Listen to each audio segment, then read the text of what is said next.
4 দিনেও খোঁজ মেলেনি খাগড়াছড়ির গিরিফুল থেকে অপহৃত 5 শিক্ষার্থী ও টমটম চালকের। উদ্ধার অভিযান অব্যাহত রেখেছে যৌথ বাহিনী।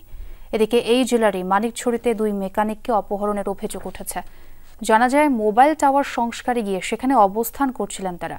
অভিযোগ, চাঁদা না পেয়ে টাওয়ার ক্ষতিগ্রস্ত করা পাহাড়ি একটি সন্ত্রাসী গ্রুপ তাদের অপহরণ করেছে।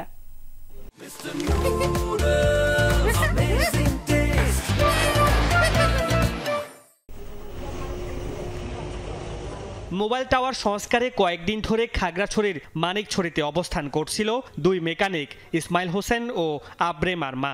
তবে শনিবার থেকে হদিস মিলছে না তাদের। অভিযোগ উঠেছে, চাঁদা না পেয়ে টাওয়ার ক্ষতিগ্রস্ত করা পাহাড়ি একটি সন্ত্রাসী গ্রুপ তাদের অপহরণ করে নিয়ে গেছে। তাদের উদ্ধারে যৌথ বাহিনী কাজ করছে বলে জানিয়েছে পুলিশ।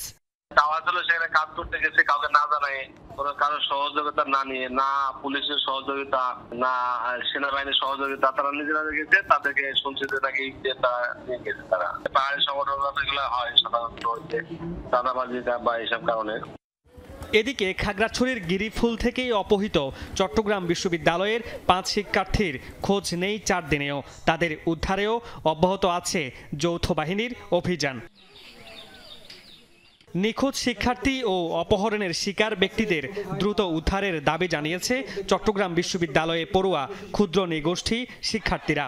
একই দাবিতে বিক্ষোভ মিছিল ও সমাবেশ হয়েছে খাগড়াছড়ি ও রাঙ্গামাটিতে।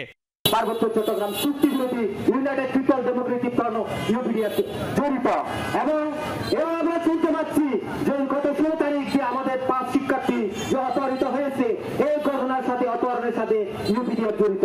অবিলম্বে অপহৃত 5 শিক্ষার্থীকে নিঃশর্তে ও সুস্থ শরীরে মুক্তি দিতে হবে। 2, শিক্ষার্থীদের উদ্ধারে প্রয়োজনীয় যথাযথ পদক্ষেপ গ্রহণ করতে হবে, এবং 3, অপহরণের সাথে যুক্ত সবাইকে গ্রেফতারপূর্বক শাস্তির আওতায় আনতে হবে। গত 16 এপ্রিল খাগড়াছড়ি থেকে ফেরার পথে গিরিফুল এলাকা থেকে অপহৃত হন 5 শিক্ষার্থী ও টমটম চালক।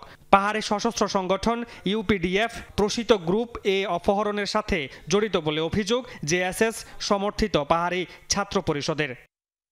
মামুন রশিদ অভি, যমুনা নিউজ।